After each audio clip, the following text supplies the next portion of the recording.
মায়াকে যে কেবিনে রাখা হয়েছে সেই কেবিনে আবির আরমানকে নিয়ে ধীরে ধীরে প্রবেশ করলো। আরমান এখন একটা হুইল চেয়ারে বসে আছে, সাথে আরমানের মাও প্রবেশ করলো কেবিনে, আর দুজন ডক্টর। বাকি সবাই বাইরে দরজার কাছে দাঁড়িয়ে আছে। ডাক্তার এতজনকে একসাথে ঢুকতে নিষেধ করেছে রোগীর কেবিনে। আরমানের হৃদয় মুচড়ে উঠল মায়ার ফ্যাকাশে ও শুকিয়ে যাওয়া মুখটা দেখে। মায়া তখনও নির্জীব। আবির একেবারে মায়ার বেডের পাশে আরমানকে নিয়ে গেল। আরমান বিড়বিড় করে উচ্চারণ করলো, মায়া, আমার মায়াবতী, আমার পিচ্ছি মায়াবতী। আবারও 2 ফোঁটা পানি আরমানের চোখ থেকে গড়িয়ে পড়ল। আরমান ওর ভালো হাতটা রাখলো মায়ের এক হাতে। অসহায় গলায় জিজ্ঞাসা করলো, কি হয়েছে আমার মায়ের? ও এখন জ্ঞানহীন কেন? মায়া চিকিৎসা করা ডক্টর বলল, বলছি আপনাকে সব, তবে প্লিজ আপনি বেশি স্ট্রেস নেবেন না, শান্ত হয়ে শুনবেন আমার কথাগুলো। আপনার অবস্থাও ভালো নয়, কিন্তু আপনি যেহেতু কিছুটা জেনেই গেলেন তাই পুরোটা জানাচ্ছি আপনাকে। আরমান অনুভূতি শূন্য চোখে তাকালো সেই ডক্টরের দিকে। উনি বলতে শুরু করলেন, প্রথমত আপনার স্ত্রীকে ড্রাগস দেওয়া হয়েছিল। এই ধরনের ভয়ঙ্কর ড্রাগস, সাধারণত এই ড্রাগস আমাদের দেশে পাওয়া যায় না। আর এই ড্রাগসের ফলেই আপনার স্ত্রীর মিসক্যারেজ হয়েছে অ্যাক্সিডেন্টের অনেক আগে। সম্ভবত 3 সপ্তাহ মতো হবে গর্ভধারণ করেছিলেন উনি। আর ওই ড্রাগসের বিষয়ে জানার জন্য ল্যাবে পাঠানো হয়েছে ব্লাড স্যাম্পল। রিপোর্ট আসলেই বলতে পারবো ওই ড্রাগস কেন দেওয়া হয়েছিল ওনাকে। আর অ্যাক্সিডেন্ট ওনার ব্রেনের হিপ্পোক্যাম্পাস অঞ্চলটি সম্পূর্ণভাবে ড্যামেজেড। এই অংশটাই মানুষের মেমোরি রেজিস্ট্রেশন, স্টোরেজ ও রিকল এর মূল কেন্দ্র। পারলে ক্যামেলিয়া ডিসুজা এর সাথে যোগাযোগ করুন। টপ নিউরোসার্জনদের মধ্যে উনি একজন। আরমান অবাক গলায় জিজ্ঞাসা করলো, কি বলতে চাইছেন ডক্টর? স্পষ্ট করে বলুন। স্পষ্ট করে বলা এখন সম্ভব হচ্ছে না। ওনার জ্ঞান ফিরলে বুঝতে পারবেন কেন বলছি কথাগুলো। আর প্লিজ এখানে বেশিক্ষণ থাকবেন না, এতে ওনার ক্ষতি হবে আর আপনারও। কথাগুলো বলেই ডক্টর দুজন বেরিয়ে গেলেন। আরমান আবিরের দিকে তাকিয়ে অসহায় গলায় জিজ্ঞাসা করলো, আবির, কি বললো ডক্টর? আমি কিছুই বুঝলাম না। আমার মায়াকে ড্রাগস দেওয়া হয়েছিল, আর তার ফলে আমার অনাগত সন্তান দুনের মুখ দেখতে পেল না। কথাটা বলে চোখ বন্ধ করে নিল আরমান। এরপর যখন চোখ খুললো তখন ওর চোখে যেন আগুন জ্বলছে। আরমানের বলা কথাগুলো যে কারো হৃদয়ে কম্পন সৃষ্টি করবে। কে করলো এই কাজ? আমি তোকে একদিন সময় দিচ্ছি, এর মধ্যে তাকে আমার সামনে হাজির করবি। ছাড়বো না, কিছুতেই ছাড়বো না আমি। ভয়ঙ্কর শাস্তি পেতে হবে তাকে, আর এই শাস্তি আমি তাকে নিজ হাতে দিব। আবির যে ছেলেটা হাসি খুশি থাকতো সবসময়, সেই ছেলেটার গলায় আজ গম্ভীর ভাব স্পষ্ট। খুঁজে তো বিয়ের করবই তাকে। আর আরও একটা বিষয় তুই হয়তো খেয়াল করিস নি, আমার মনে হয় অ্যাক্সিডেন্টটা সুন্দর পরিকল্পনা করে সাজানো হয়েছে। আমি ইতিমধ্যেই খোঁজ লাগাতে শুরু করেছি। তোদের যেখানে অ্যাক্সিডেন্টটা হয় ওখান থেকে সামান্য দূরে সিসিটিভি ক্যামেরা ছিল। রাতের অন্ধকার থাকলেও বজ্রপাতের আলোয় যতটুকু বোঝা গিয়েছে লরিটা মায়াকে আঘাত করার জন্য ওর দিকে ধেয়ে আসছিল, এবং ঘটনার পরপরই লরিটা না থেমে বেরিয়ে যায় খুব স্পিডে। আরমান প্রচন্ড অবাক হলো আবিরের কথা শুনে। অবাক গলাতেই বলল, কিন্তু কে? মায়ের বিষয় তো তেমন কেউ কিছুই জানে না। ওটাই তো ভাবনার বিষয়। আচ্ছা তুই চিন্তা করিস না, আমি দেখছি বিষয়টা। চল, তোকে তোর কেবিনে যেতে হবে। তুই এখন অনেকটা অসুস্থ, এইখানে এইভাবে থাকা ঠিক নয়। প্লিজ আবির, কিছুক্ষণ একা থাকতে দে আমাকে ওর কাছে। আবির কিছু বলল না, শুধু একটা দীর্ঘশ্বাস ছেড়ে আরমানের কাঁধে একবার হাত দিয়ে বেরিয়ে গেল কেবিন থেকে। আরমান ঘুরে তাকালো মায়ার শুকিয়ে যাওয়া মুখটার দিকে, মাথায় ব্যান্ডেজ করা। আরমান নিজের কাঁপা কাঁপা হাতটা বাড়িয়ে মায়ার পুরো মুখে স্পর্শ করলো। অসহায় গলায় কিছুটা অভিযোগের সুরে বলল, কেন মায়াবতী, কেন আর একটু অপেক্ষা করলে না? আমি তো সব ঠিক করে দিতাম। একটু বিশ্বাস রাখা যেত না আমার উপর? কথাটা বলে আরমান নিজের বলা কথাতেই তাচ্ছিল্য হাসলো। কীভাবেই বা রাখবে আমার উপর বিশ্বাস? বিশ্বাস রাখার মতো তো কোনো কাজই তো আমি করিনি। জানি অনেক অনেক ভুল করেছি আমি, কিন্তু দেখো সেই ভুলের শাস্তি এতটাই কঠিন যে নিজের ভুল স্বীকার করে ক্ষমা চাওয়ার সুযোগটাও পেলাম না তোমার কাছে। আজ নিজের ভুলের জন্য নিজের অস্তিত্বকে হারালাম আমি। এই পর্যায়ে আরমানের চোখ দিয়ে পানি গড়িয়ে পড়ল। আরমান হাত রাখলো অচেতন মায়ের পেটের উপর। এখানেই ঠিক, এখানেই ছিল আমার একাংশ। পারলাম না তাকে রক্ষা করতে। তোমার সাথে করা অন্যায়গুলোর জন্য আজ নিয়তি আমায় এইভাবে শাস্তি দিল। কিন্তু নিয়তি কি জানে আমার সাথে সাথে তোমাকেও শাস্তি দিল? আমি না হয় দোষ করেছিলাম, ভুল করেছিলাম, অন্যায় করেছিলাম, কিন্তু কিন্তু তুমি তুমি তো কোনো ভুল করোনি। তাহলে এমনটা কেন হলো? সে কি পারতো না আমাদের মাঝে থেকে যেতে? আরমানের চোখ থেকে টপ টপ করে পানি পড়ছে, বড় বড় করে শ্বাস নিচ্ছে। এই মায়াবতী, চোখ খোলো প্লিজ। আর কতক্ষণ এভাবে ঘুমিয়ে থাকবে?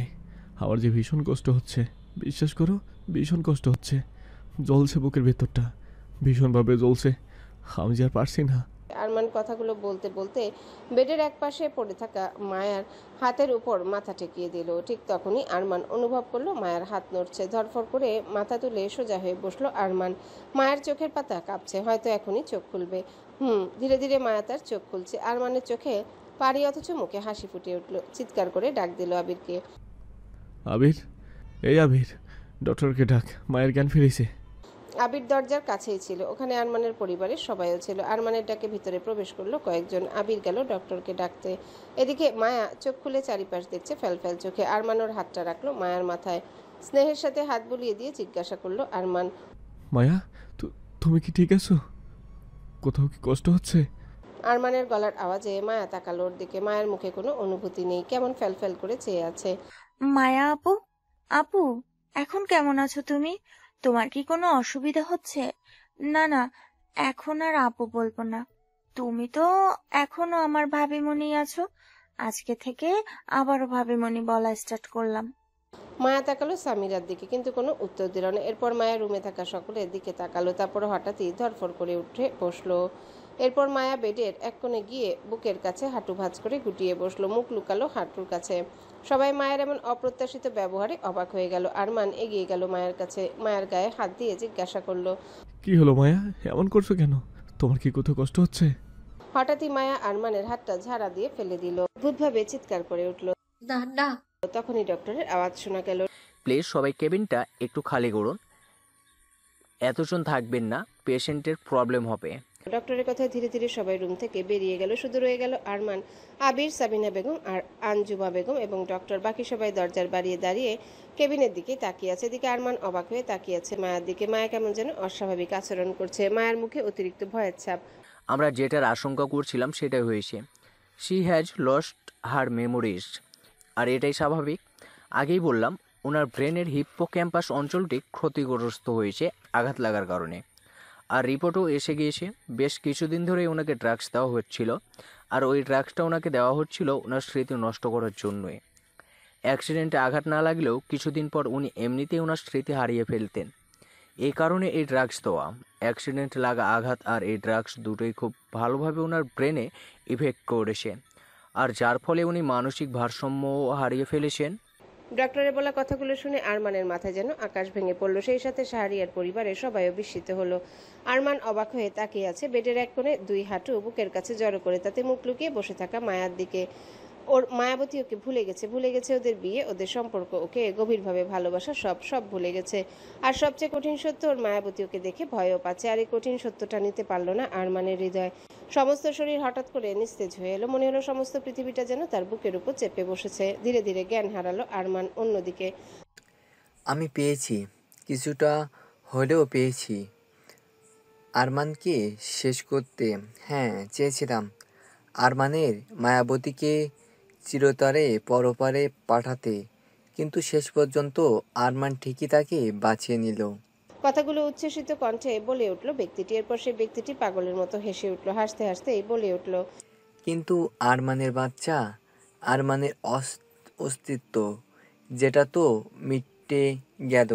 আরমান তার মায়াবতীকে বাঁচাতে পারলেও বাঁচাতে পারল না নিজের অস্তিত্বকে, বাঁচাতে পারল না মায়ের স্মৃতিকে। আরমানের মায়াবতীর স্মৃতি থেকে আরমান ফুরঙ্গ। শেষের কথাটা কিছুটা নাটকীয় ভঙ্গিতে বলল। মায়াবতীর মন মস্তিষ্ক থেকে মুছে গেল আরমান। ঠিক এভাবেই শেষ হতে হবে আরমানকে। এটা তো সবে শুরু। আরও আরও অন্ধকার ঘনিয়ে আসবে আরমানের জীবনে। আমি কিছুতেই আরমানকে সুখী হতে দেব না। একটু একটু করে শেষ করে দেব আরমানকে। ছিনিয়ে দেব আরমানের মায়াবতীকে। মায়াবতীর মাঝে আছে আরমানের প্রাণভোমরা, আর সেই প্রাণভোমরাকেই শেষ করব আগেই। এতে আরমান নিজেই শেষ হয়ে যাবে। কেটে গেছে 2টো দিন। আরমান জ্ঞান হারানোর প্রায় 6 ঘন্টা পর ধীরে ধীরে চোখ খুলেছিল। প্রথমে চারপাশের সবকিছু যেন অস্পষ্ট ঝাপসা, পরে স্পষ্ট হয়ে উঠেছিল আলো, দেয়ালের রং, মানুষজনের মুখ। শুধু মায়ার নামটিই ছিল আড়ালে বন্দি। জ্ঞান ফিরলেও শরীর আবারও খারাপের দিকে ঢলে পড়েছিল। এখন কিছুটা স্থিতিশীল হলেও ওর ভিতরটা যেন সম্পূর্ণ নিস্তব্ধ। মায়ের কথা কেউ তুলতে সাহস করছে না, কারণ ও নিজে সেই বিষয়ে একটিও শব্দ করেনি। না অভিমান, না অভিযোগ, একটা সম্পূর্ণ শূন্যতা ঘিরে ধরেছে ওকে। আরমান যেন আর আগের মানুষটি নেই। তার মুখে কোনো স্পর্শ নেই অনুভূতির, না দুঃখ, না রাগ, না কান্না, শুধু এক অদ্ভুত নির্জীবতা। শরীরটাও চোখে পড়ার মতো ভেঙে পড়েছে। পেটানো গড়ন যেন কয়েক রাতে কেমন নুয়ে গেছে। চোখের নিচে জমেছে ক্লান্তির কালো ছায়া। শেভ না করার কারণে গালে জমে উঠেছে একরকম এলোমেলো অগোছালো দাড়ির রেখা, যেন সময়ের সঙ্গে পাল্লা দিয়ে বড় হয়েছে। ঠিক যেমন করে বেড়েছে আরমানের ভেতরে তীব্র নিঃসঙ্গতা। এই আরমানকে দেখে মনে হয় না এটা সেই আগের গম্ভীর রকচটা জেদি আরমান শাহরিয়ার। এই আরমান যেন ভাঙা আয়নার প্রতিফলিত এক অচেনা ছায়া, নিঃসঙ্গ, নিঃশব্দ, নিষ্প্রাণ। এই 2 দিন আরমান হাসপাতালে নিঃশব্দে কাটালেও আর কিছুতে এখানে থাকতে রাজি নয়। আজকে বাড়ি ফিরতে চায়, বাকি চিকিৎসা বাড়ি থেকে করাবে। আর কেউ ওকে রাজি করাতে পারেনি হাসপাতালে থাকার জন্য। ডিসচার্জের সমস্ত ব্যবস্থা হয়ে গেছে। হুইল চেয়ারে বসে ধীরে ধীরে শাহরিয়ার ম্যানশনের মূল ফটক পেরিয়ে এলো আরমান শাহরিয়ার। নিস্তব্ধতা ছেয়ে গেল চারিপাশে। সকলের চোখ জলে ভিজে উঠল। কেউ কখনো কল্পনাও করেনি যে এই চিরদম্ভী ছেলেটাকে এভাবে হুইল চেয়ারে ফিরতে হবে। এই দৃশ্যটা যেন কাউকে বিশ্বাস করাতে চাইছে না, তবুও এটাই বাস্তব। সাবিনা বেগম ছুটে এলেন ছেলের কাছে। তার কণ্ঠে মাতৃত্বের ছোঁয়া। কাপা হাতে ছেলের মাথায় হাত বুলিয়ে দিলেন। আব্বু, কষ্ট হচ্ছে না তো? আরমানের কণ্ঠ ছিল নিঃশ্বাস, অনুভূতিহীন। No mom. চোখের কোণে জমে থাকা জল মুছে নিয়ে সাবিনা বেগম আবারও বললেন, আমি আর তোর ছোট আম্মু দুজনে মিলে তোর জন্য রান্না করেছি, সব তোর পছন্দের, তেল মশলাও কম দিয়েছি, খাবি চল? আরমান শুধু তাকিয়েই বলল, এখন না মম, একটু পর। ঠিক তখনই বেজে উঠল দরজার কলিং বেল। রুবি এগিয়ে গিয়ে দরজা খুলল। দরজার সামনে দাঁড়িয়ে থাকা মানুষগুলো দেখে মুহূর্তে ঘরের বাতাস পাল্টে গেল। শাহরিয়ার পরিবারের সকলের মুখে বিস্ময় আছে, শুধু বাদ আরমান ও আবির। পুলিশ? বাড়ির ভিতরে দৃঢ় পায়ে প্রবেশ করলো কয়েকজন পুলিশ অফিসার। আরমানের বাবা চমকে উঠে বললেন, এ কি, বাড়িতে পুলিশ কেন? একজন অফিসার গম্ভীর গলায় উত্তর দিলেন। অপরাধী যেখানে থাকবে পুলিশ তো সেখানে যাবেই, মিস্টার শাহরিয়ার। ভ্রু কুচকে তাকালো আনোয়ার শাহরিয়ার। অপরাধী এই বাড়িতে? আবির এগিয়ে এসে দীপ্ত কণ্ঠে বলে উঠল, হ্যাঁ আঙ্কেল, অপরাধী, মায়ের অপরাধী। সে ব্যক্তি যিনি দিনের পর দিন মায়াকে ড্রাগস খাইয়ে স্মৃতি লোপ করিয়ে দিয়েছিলেন। অফিসার, অ্যারেস্ট করুন তাকে। সঙ্গে সঙ্গে আবির একটা নির্দিষ্ট দিকে আঙ্গুল তুলল। সবাই ঘুরে তাকালো সেই দিকে। সোজা গিয়ে থেমে গেল দৃষ্টির রেখা মিসেস মুনজিলা বেগমের উপর। হ্যাঁ, মাইশার মা। মুনজিলা বেগম চমকে উঠলেন। মুখ কেমন ফ্যাকাশে হয়ে গেল। হঠাৎ জড়িয়ে পড়া কণ্ঠে বলতে লাগলেন, আমি কিছু করিনি। আবিরা, তুমি মিথ্যে বলছ। আমি ড্রাগস দেইনি মায়াকে, বিশ্বাস করো। চারিপাশে মানুষ নির্বাক। কারো ঠোঁট কাঁপছে তো কেউ চোখের পলক বারবার ঝাপটাচ্ছে। বাড়ির সমস্ত সার্ভেন্টগুলো উপস্থিত হয়েছে ড্রয়িং রুমে। আরমান তখন নিষ্পৃহ গলায় বলে উঠল, আবির প্লিজ তাড়াতাড়ি এই নাটক শেষ কর, শরীর ভালো নেই, মাথা ধরেছে খুব। তখন এক পুলিশ অফিসার এক মহিলা কনস্টেবলকে চোখের ইশারা করলেন। কনস্টেবলটি এগিয়ে গেল। সবাই মনে করলো মিসেস মুনজিলা বেগমকে গ্রেপ্তার করতে এগোচ্ছে সে, কিন্তু সবাইকে চমকে দিয়ে কনস্টেবল তাকে পাশ কাটিয়ে এগিয়ে গেল মিসেস মঞ্জিলা বেগমের ঠিক পিছনে দাঁড়িয়ে থাকা মিসেস আঞ্জুমা শাহরিয়ার দিকে। তারপর হ্যান্ডকাফ ওনার সামনে তুলে ধরে ঠান্ডা কণ্ঠে উচ্চারণ করলো, you are under arrest mister Anjumar Shahriar. Mister Arman শাহরিয়ারের স্ত্রীকে বেআইনিভাবে ড্রাগস দেওয়ার অপরাধে আপনাকে গ্রেপ্তার করা হচ্ছে। এক মুহূর্তে নিস্তব্ধতা যেন সময়কে থমকে দিল। মাটির সঙ্গে গড়িয়ে পড়ল পারিবারিক বিশ্বাসের ভরসা। সকলে স্তম্ভিত চোখে তাকিয়ে রইল আঞ্জুমানা বেগমের দিকে। কেউ কিছুই বুঝে উঠতে পারছে না। ঠিক তখনই সবাইকে আশ্চর্যের শেষ সীমানায় পৌঁছে দিয়ে আঞ্জুমা বেগম চুপচাপ মাথা নিচু করে 2 হাত মুঠো করে বাড়িয়ে দিলেন কনস্টেবলের দিকে। কোনো কথার প্রয়োজন ছিল না। আর তার সেই নীরব সমর্পণই যেন স্বীকার করে নিল অপরাধ, প্রতারণা এবং এক চিরস্থায়ী বিশ্বাসঘাতকতা। আঞ্জুমা বেগমের নীরব আত্মসমর্পণে সবাই হতবাক হয়ে তাকিয়ে আছে। আয়ান উত্তেজিত হয়ে এগিয়ে এলো আরমানের কাছে। ভাইয়া, ভাইয়া তোমার কথা ভুল হচ্ছে। এটা এটা কিছুতেই হতে পারে না। আম্মু কেন এমন কাজ করবে? আরমান গম্ভীর গলায় বলল, সেটা তো তোর আম্মুই ভালো জানবে আয়ান। এতক্ষণে আঞ্জুমা বেগমের হাতে হাত করা পরানো হয়ে গেছে। উনি তখনও মাথা নিচু করে দাঁড়িয়ে আছে নিশ্চুপ ভঙ্গিতে। আয়ান ওর আম্মুর কাছে গেল। ওর আম্মুর হাতের 2 বাহু ধরে ঝাঁকিয়ে বলল, ও আম্মু, তুমি কিছু বলছো না কেন? বলো না প্লিজ যে তুমি এমন কাজ করনি। আঞ্জুমা বেগমের অনুভূতিহীন গলায় বললেন। আমি এটা করেছি আয়ান। আঞ্জুমা বেগমের কথাটা আয়ান শুনে চমকে উঠে 2 পা পিছিয়ে গেল। অবাক চোখে তাকালো রাম্মুর দিকে। সামিরা ছুটে এলো আরমানের দিকে, 2 চোখ অশ্রুতে টইটুম্বর। না ভাইয়া, এটা হতে পারে না, কোথাও একটা ভুল হচ্ছে। ছোট আম্মু এমন কাজ করতে পারে না। ছোট আম্মু তো ভাবিমণিকে নিজের মেয়ের মতো ভালোবাসে।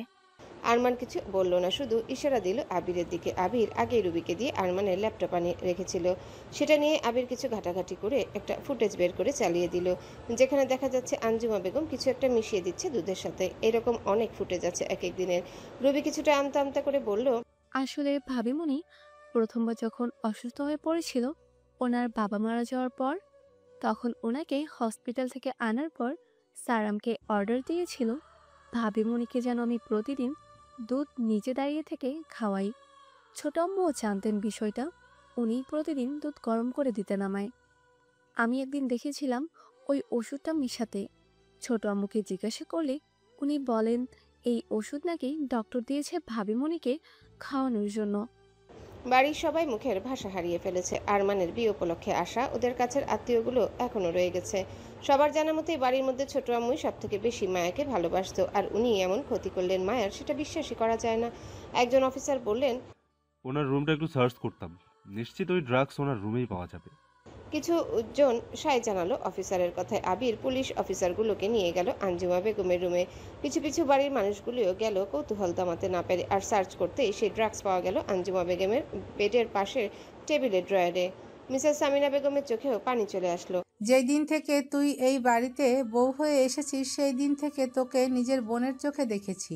এত কিছুর পরও বিশ্বাস করতে পারছি না যে তুই এই কাজ করেছিস। প্লিজ সত্যিটা বল বোন আমার, কেন করলি এমন?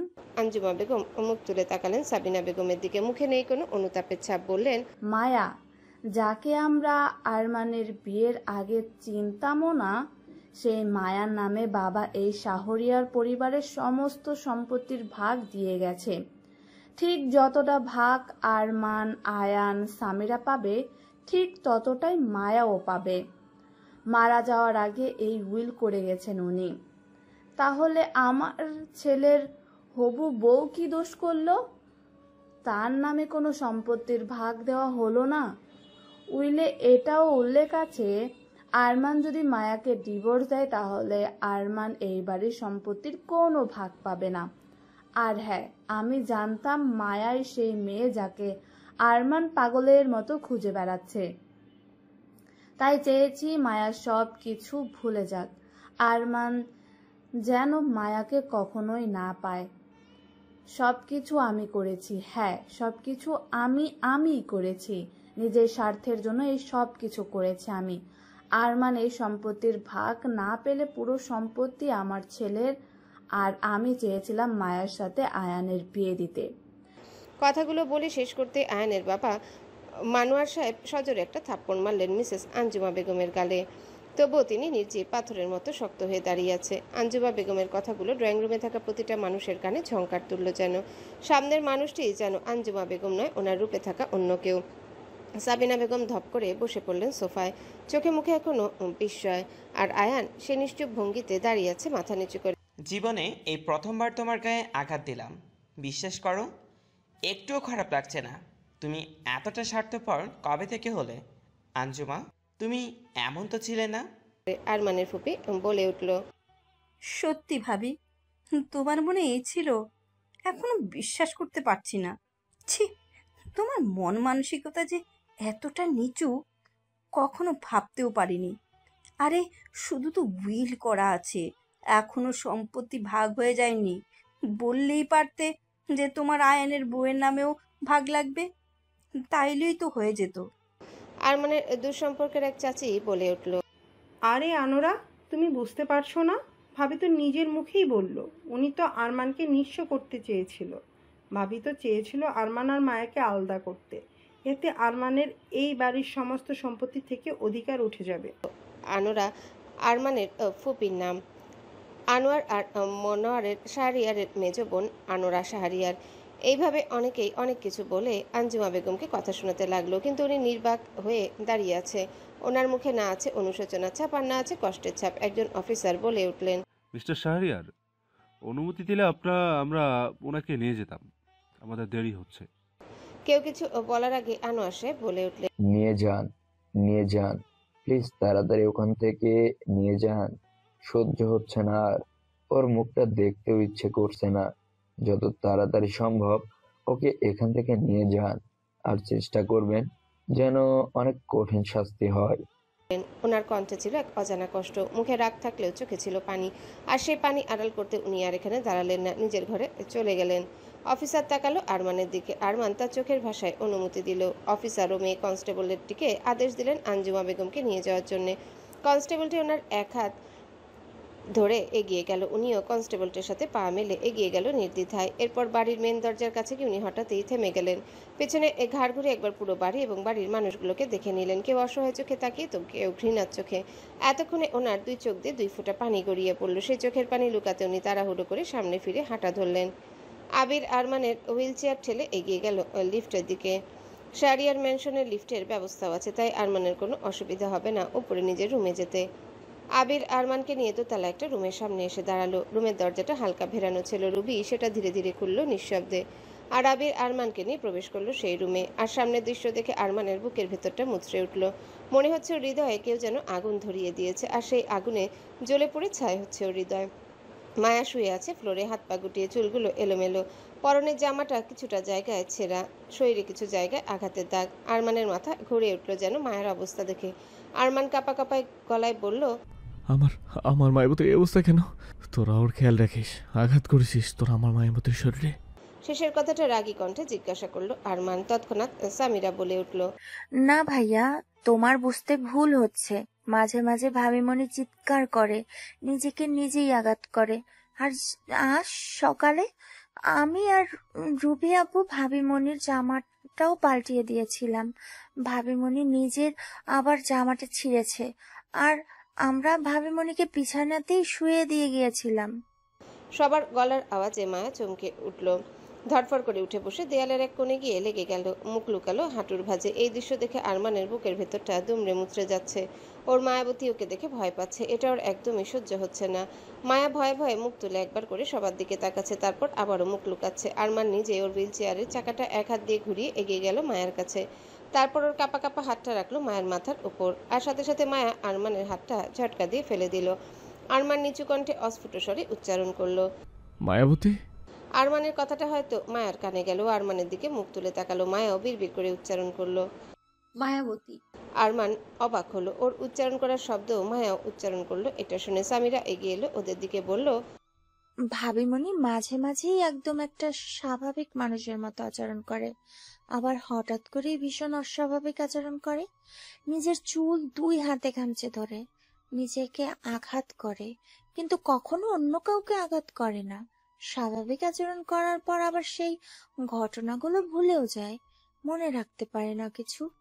আরমান তাকালো আবিরের দিকে। আবির বুঝে গেল আরমানের মনের কথা। আবির বলল, মিসেস সাবিনা বেগম এগিয়ে এলেন মায়ের দিকে। উনি মায়ের গায়ে থাকা ওড়নাটা নিয়ে ভালো করে জড়িয়ে দিলেন, তারপর বললেন, আম্মু উঠো চলো। মায়া ফেলফেল চোখে চাইলো ওনার দিকে, বোকার মতো তাকিয়ে থেকে প্রশ্ন করলো, কোথায় যাব? ওয়াশরুমে আম্মু, জামাটা পাল্টাতে হবে তো, দেখো এগুলো ছিঁড়ে গেছে। মায়া আবারও বোকা বোকা গলায় প্রশ্ন করলো, কিভাবে ছিঁড়লো? সাবিনা বেগম মিথ্যা রাগ দেখিয়ে পাশে থাকা সামিরাকে মারতে মারতে বলল, এই যে এই দুষ্টু মেয়েটাই ছিঁড়ে দিয়েছে। সামিরাও ওর মমের সাথে সায় দিয়ে মিথ্যা অভিনয় করলো, আহ মম, লাগছে তো, উফ ব্যথা পাচ্ছি আমি। মায়া সামিরাকে মারতে দেখে খিলখিলিয়ে হেসে উঠল। হ্যাঁ, ও দুষ্টু, আম্মুও দুষ্টু। সাবিনা বেগম থমকে গেলেন মায়ের মুখে আম্মু ডাক শুনে। সেই সাথে রুমে থাকা সবাইও অবাক হলো। সবাই মায়ের দিকে অবাক চোখে তাকিয়ে আছে, আর মায়া সে তো নিজের মনে হেসে যাচ্ছে। তুমি আমায় আম্মু ডাকলে মায়া? না, মায়া যেন ওনার কথাই শুনতে পেল না। মায়া তো নিজের দুনিয়াতে ব্যস্ত। এদিকে সাবিনা বেগমের চোখ থেকে পানি গড়িয়ে পড়ল। মনে পড়ে গেল সেই দিনগুলোর কথা। উনি কতই না খারাপ ব্যবহার করেছিলেন এই মেয়েটার সাথে। আর মায়া সব মুখ বুজে সহ্য করেছে। উনি নিজের ভুল বুঝতে পেরেছে, অনেকবার মাফ চেয়েছে মায়ার থেকে, কিন্তু উনি হয়তো ক্ষমার অযোগ্য। তাই তো ভাগ্যের এই নিষ্ঠুর খেলায় মায়া বুঝেইনি মাফ চাওয়া, মাফ করা এগুলো কাকে বলে। সৃষ্টিকর্তা ওদের মা ছেলেকে মায়ার থেকে ক্ষমা চাওয়ার সুযোগটাই দিল না। মায়া এখন এক অবুঝ বাচ্চার মতো। আর এই মেয়েটাই হচ্ছে আরমানের প্রাণ ভ্রমরা। হঠাৎ করে পাল্টে গেছে সাবিনা বেগম। সবাই ওনার এমন পরিবর্তনে ভীষণ অবাক, সেই সাথে খুশিও। মায়ার সাথে উনি এখন নিজের মেয়ের মতো ব্যবহার করে। এই 2 দিন উনি নিজ দায়িত্বে মায়ার সমস্ত খেয়াল রেখেছে। মায়ার 2 হাত ধরে চোখের পানি ফেলে অনেকবার ক্ষমা চেয়েছে ওর থেকে নিজের করা ভুলের জন্যে, কিন্তু অবুঝ মায়া কিচ্ছু বুঝেনি, শুধু ফ্যালফ্যাল চোখে চেয়ে থেকেছে ওনার দিকে। সাবিনা বেগম নিজের চোখের পানি মুছে বললেন, আবির, যাও আরমানকে ওর রুমে নিয়ে যাও, ওকে ফ্রেশ হতে সাহায্য করো। আমি মায়াকে ফ্রেশ করিয়ে দিই, তারপর দুজনকেই খেতে দেব। আর আরমানের জন্য রাখা নার্সও চলে আসবে এতক্ষণে। আরমান বিরক্ত গলায় বলল, নো মম, আমার কোনো নার্স লাগবে না। আবির আছে, রুবি আছে, তোমরা তো সবাই আসো। আর এমনিতে ভালো লাগে না নিজের রুমে অন্য কারো উপস্থিতি। সাবিনা বেগম বললেন, কিন্তু আব্বু, তোমাকে তো বুঝতে হবে তুমি এখন স্বাভাবিক অবস্থায় নেই, তুমি অসুস্থ। আরমান বিরক্ত গলায় বলল, তবুও মম, আমার কোনো নার্স লাগবে না। আবির, আমি যেন ওই নার্স টার্সকে আমার রুমে না দেখি। হঠাৎ করে মায়া নিজেকে সাবিনা বেগমের পিছনে লুকিয়ে নিল। তারপর উকি দিয়ে তাকালো আরমানের দিকে। সবাই বুঝলো মায়া হয়তো আরমানকে দেখে ভয় পাচ্ছে। মিসেস সাবিনা বেগম মায়াকে ধরে বলল, চলো আম্মু। মিসেস সাবিনা বেগম মায়াকে নিয়ে এগিয়ে গেলেন ওয়াশরুমের দিকে। মায়া যেতে যেতে একবার করে ভয়ে ভয়ে তাকাচ্ছে আরমানের দিকে। তা দেখে আরমানের মুখে হাসি ফুটে উঠল, কিন্তু হাসিটা খুশির ছিল না, ছিল দুঃখে কষ্টে ভরা। সময়টা সন্ধ্যার দিকে। আরমান ওর রুমের ব্যালকনিতে বসে আছে। ব্যালকনিটা অন্ধকারে আবৃত, ঠিক যেমন আরমানের জীবনটা। পাশের রুম থেকে মায়ের আর্তনাদ ভেসে আসছে। পাগলের মতো চিৎকার করছে মায়া। সামিরা, রুবি, সাবিনা বেগম সবাই চেষ্টা করছে মায়াকে শান্ত করার। তাচ্ছিল্য হাসে আরমান নিজের উপরে। মনে পড়ে যায় সেই আগে মায়ের সাথে করা খারাপ ব্যবহারগুলো, ওকে দেওয়া কষ্টগুলো। কিন্তু ওই বা কী করবে? ও যে নিজের অনুভূতি কিভাবে প্রকাশ করতে হয় জানতো না। শুধু মনে হতো মায়া ওর, মায়ের উপর শুধু ওর অধিকার। আর তাই তো সবসময় শুধু মায়ের উপরে জোর খাটাতো। ডক্টর ক্যামেলিয়া ডিসুজা একজন বিখ্যাত নিউরোলজিস্ট। উনি এসে মায়ের চেক আপ করে গেছে, অনেকগুলো টেস্ট করাতে দিয়েছে। কাল মায়াকে নিয়ে যাওয়া হবে টেস্টের জন্য। মায়ের এই আর্তনাদের কারণ ওর প্রচণ্ড মাথা ব্যথা করছে, আর সেটা ও সহ্য করতে না পেরে নিজেকে আঘাত করছে, পাগলের মতো ব্যবহার করছে মায়ার রুমে। মায়া ওর মাথার 2 পাশের চুল খামচে ধরে চিৎকার করছে, মাঝে ছুটে যাচ্ছে দেয়ালের কাছে মাথা ঠুকার জন্যে। সামিরা, রুবি ছুটে গিয়ে মায়াকে আটকাচ্ছে। মায়া ওদেরকে ধাক্কা দিয়ে সরিয়ে দিচ্ছে। মায়ের গলা থেকে বেরিয়ে আসছে কষ্টে ভরা এক আর্তনাদ। সাবিনা বেগম, সামিরা, রুবি সবাই চেষ্টা করছে মায়াকে শান্ত করার, কিন্তু কিছুতেই শান্ত হচ্ছে না মায়া। আরমান নিজের রুমের ব্যালকনিতে বসে শুনতে পাচ্ছে মায়ার এই কষ্টে ভরা আর্তনাদ। মায়ের প্রতিটা চিৎকার যেন আরমানের হৃদয়ে আগুন ধরিয়ে দিচ্ছে। হঠাৎ মায়ের চিৎকার থেমে গেল, ধীরে ধীরে শান্ত হয়ে গেল। ওর রুমে একটা গানের আওয়াজ ভেসে আসছে খোলা ব্যালকনি হয়ে। এক ব্যর্থ প্রেমিকের মনের হাহাকার, যেন গানের মধ্যে নিজের কষ্ট প্রকাশ করতে চাইছে। মায়া হঠাৎ পাগলের মতো পুরো রুম ছুটে বেড়াচ্ছে, যেন খুঁজে বেড়াচ্ছে আওয়াজটা কোথা থেকে আসছে। সামিরা ওর কাঁধে হাত রাখলো। মায়া থেমে গেল। এরপর সামিরা মায়ের হাত ধরে টেনে নিয়ে গেল আরমানের রুমে। তারপর ব্যালকনির কাছে গিয়ে ওর হাতটা ছেড়ে দিল। মায়া এখন স্পষ্ট শুনতে পাচ্ছে সেই গানের আওয়াজ। আরমান খালি গলায় গাইছে সেই গান। ব্যালকনির হালকা ডিম লাইটটা জ্বালিয়ে দিল সামিরা, আর সেই আলোতেই মায়া দেখতে পাচ্ছে আরমান আধা শোয়া হয়ে শুয়ে আছে কাউচে, ভাঙা পাটা মেলে দিয়ে। মায়া ধীর পায়ে এগিয়ে গেল আরমানের দিকে। তারপর এক কদম আরমানের গা ঘেঁষে বসে পড়লো ফ্লোরে কুকুরি হয়ে। কিন্তু আরমান ওর ভালো হাতটা দিয়ে মায়াকে উঠালো গাইতে গাইতে। তারপর নিজের ভালো পায়ের উরুর উপর বসিয়ে নিল মায়াকে। এই পাটা না ভাঙলেও আঘাত লেগেছে, তাই কিছুটা ব্যথা অনুভব করলো, কিন্তু এই ব্যথায় ওর কিচ্ছু যায় আসে না। ও মায়াকে নিজের কোলে বসিয়ে এক হাত দিয়ে জড়িয়ে ধরে। মায়াকে নিজের বুকে চেপে ধরে হেলিয়ে শুয়ে পড়লো কাউচের উপর। মায়া আদুরে বিড়াল ছানার মতো আরমানের বুকে লেপ্টে রইল। আরমানের চোখ থেকে পানি গড়িয়ে পড়ল। মায়ার মাথায় ঠোঁট ছুঁয়ে স্নেহের পরশ দিল। মায়া ঘুমিয়ে পড়েছে। একটা অবুধ শিশু নয় আরমানের বুকের সাথে লেপ্টে শুয়ে আছে। আরমানের চোখে পানি থাকলেও হৃদয়ে প্রশান্তি। মায়ার শরীরের পুরো ভর এখন আরমানের উপর। আরমানের আঘাতে ভর্তি শরীরে কষ্ট হলেও আরমানের কাছে এই কষ্টই যেন সুখের। দূর থেকে এই দৃশ্য দেখলেন সাবিনা বেগম ও সামিরা। ওদের চোখেও পানি। সামিরা জড়িয়ে ধরল ওর মাকে। সাবিনা বেগম ও মেয়েকে জড়িয়ে ধরলেন, নিজের চোখে পানি মুছে নিলেন। তারপর মেয়ের চোখের পানি মুছিয়ে দিয়ে রুম থেকে বেরিয়ে গেলেন মা মেয়ে। কেটে গেছে বেশ কিছুদিন। মায়ার চিকিৎসা শুরু হয়েছে পুরোদমে। অন্যদিকে আরমানও চিকিৎসাধীন, তবে ভিন্নতর যন্ত্রণায়। মায়াকে নিয়ে যাওয়া হয়েছিল বিভিন্ন টেস্টের জন্য। আরমানও গিয়েছিল সঙ্গে, চুপচাপ নিঃশব্দে কিছু পা দূরে দাঁড়িয়ে। এখন আরমান মায়াকে এক মুহূর্তের জন্য চোখের আড়াল করে না, সবসময় নীরব পাহারায় থাকে, কিন্তু দূর থেকে। কারণ মায়া তাকে দেখে মাঝে মধ্যে অজানা আতঙ্কে কেঁপে ওঠে। আর এই অকারণ ভয়, এই চোখের ভাষাহীন আতঙ্ক যেন আরমানের সমস্ত হৃদয় ছিঁড়ে ফেলে। নিজেকে ওর কাছে অপরাধী মতো মনে হয়, একটা পরাজিত সৈনিক যে নিজের ভালোবাসার মানুষটিকে নিরাপদ রাখতে ব্যর্থ হয়েছে। আর সে হারানোর তালিকায় যোগ হয়েছে আরও একটি ক্ষত, নিজের প্রথম সন্তানকে হারানোর মর্মান্তিক যন্ত্রণা, যা একা একাই বহন করে যাচ্ছে সে নিঃশব্দে, নিঃসঙ্গভাবে। মায়া তো জানেই না সে মা হতে চলেছিল। মায়া যেন এখন এক অবুঝ শিশুর মতো রূপ নিয়েছে। কোনো কথা মনে থাকে না তার। পরিচিত মুখগুলো যেন অচেনা ধোঁয়াশায় ঢেকে যায় হঠাৎ করে। আজ যা ঘটছে কাল সকালেই তা মুছে যায় তার স্মৃতি থেকে। আচরণেও এসেছে ভয়াবহ পরিবর্তন। হঠাৎ রেগে যাওয়া, অকারণে জেদ করা, নিজের আবেগ সামলাতে না পারা। ডাক্তার ক্যামেলিয়া ডিসুজা সমস্ত রিপোর্ট দেখে শান্তভাবে জানিয়েছেন ভয়ের কিছুই নেই। মস্তিষ্কে এক ধরনের চাপ ও ব্যথা থেকে এই অস্বাভাবিক আচরণ হচ্ছে, কিন্তু ধীরে ধীরে সব ঠিক হয়ে যাবে। ধীরে ধীরে মায়া নতুন স্মৃতি রাখতে পারবে, পুরনো কিছুই আর মনে পড়ার কোনো সম্ভাবনা নেই। ওর মধ্যে এখন যে পরিবর্তন দেখা দিচ্ছে তা স্বাভাবিক, সাময়িক। ঠিকমতো মেডিসিন নিলে সময়ের সাথে সাথে মাথার ব্যথা কমে যাবে। এই সামান্য আশ্বাসে আরমান যেন একটু প্রশান্তি খোঁজে, কিন্তু হৃদয়ের গভীরে জমে থাকে এক বিষাদ। মায়া তাকে ভুলে গেছে, তার মায়াবতী, যে একদিন নীরবে নিঃশব্দে গভীর ভালোবেসেছিল আরমানকে, আজ আর কিছুই মনে রাখে না। বিয়ে, স্বামী স্ত্রী সম্পর্ক সব যেন ভেসে গেছে। আরমান জানে মায়া কখনোই আর সেগুলো মনে করতে পারবে না। ডাক্তার এই কথাও স্পষ্ট করে দিয়েছেন, মায়াকে কোনোভাবে পুরনো কথা মনে করাতে চেষ্টা করা যাবে না, এতে ক্ষতি হবে ওর মানসিক অবস্থার। এখন মায়ার মতো করে, ওর ইচ্ছে মতো করেই চলতে দিতে হবে। সে এখন যতই রাগ করুক, যতই জেদ করুক, তা মেনে নিতে হবে শান্তভাবে। কোনো ধরনের বিরূপ আচরণ মস্তিষ্কে আরও খারাপ প্রভাব ফেলতে পারে। এখন মায়াকে সত্যি একটা শিশুর মতো করে যত্ন নিতে হবে। আরমান তাই পিছু হটছে, মায়ের সামনে আর যায় না, শুধু দূর থেকে সন্তুষ্ট থাকে। ছেড়ে দিয়েছে তাকে তার মতো, কিন্তু ভালোবাসাটা ছাড়তে পারেনি। চোখের আড়ালে হলেও আরমান নজর রাখে মায়ার, তাকে তো কোথাও ছেড়ে যাওয়া যায় না। মায়া ঘুমিয়ে পড়লে ঘন্টার পর ঘন্টা বসে থাকে ওর মাথার কাছে, পলকহীন চোখে চেয়ে থাকে মায়ার স্নিগ্ধ সরল মুখটার দিকে।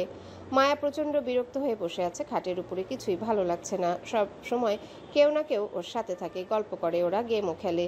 কি যেন নাম ওদের, যা আবার ভুলে গেছে। আর এই জন্যই প্রচণ্ড বিরক্ত লাগছে নিজের উপরে। মায়া বিরক্ত হয়ে বিছানা থেকে উঠে এগিয়ে গেল ব্যালকনির দিকে। নজর পড়ল সুন্দর সুন্দর বিভিন্ন গাছপালা দিয়ে ঘেরা বাগানটার উপর, আর বাগানে থাকা ফুল ঘেরা দোলনাটার উপর। ইচ্ছে করলো এক ছুটে ওখানে চলে যেতে, কিন্তু ও নিরুপায়। ঘরের দরজা বন্ধ করে, আর ও তো জানেই না ওখানে কোন দিকে দিয়ে যাবে। হ্যাঁ, যাওয়া যেত যদি এই ব্যালকনিতে রেলিং দিয়ে ঘেরা না থাকতো, তাহলে এক লাফ দিয়ে নিচে পৌঁছে যেত।